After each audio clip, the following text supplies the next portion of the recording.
ଆଠରୁ ପ୍ରବଳ ବର୍ଷା, ତାଣ୍ଡବ ରଚିବ କାଳବୈଶାଖୀ ଆଲର୍ଟ କଲା ପାଣିପାଗ ବିଭାଗ।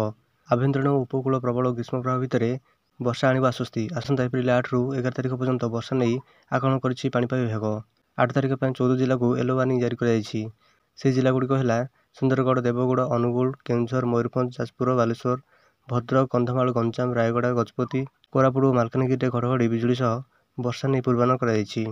ଏହି ସମୟରେ ପବନର ବେଗ 30ରୁ 40 କିଲୋମିଟର ରହିବ।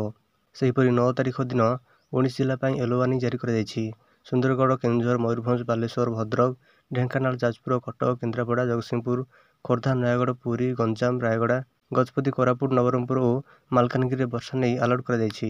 ଏପ୍ରିଲ 10 ତାରିଖରେ 16 ଜିଲ୍ଲାକୁ ୟେଲୋ ୱାର୍ଣ୍ଣିଂ ଜାରି କରାଯାଇଛି। ଗତ 2 ଦିନ ଧରି ରାଜ୍ୟର କିଛି ସ୍ଥାନରେ ତାପମାତ୍ରା ବୃଦ୍ଧି ଦେଖିବାକୁ ମିଳିଛି। 40 ଡିଗ୍ରୀ ଉପରେ 3 ସହର ରହିଥିବା ବେଳେ 7 ସହରର ତାପମାତ୍ରା 39 ଡିଗ୍ରୀ ଉପରେ ରହିଥିଲା।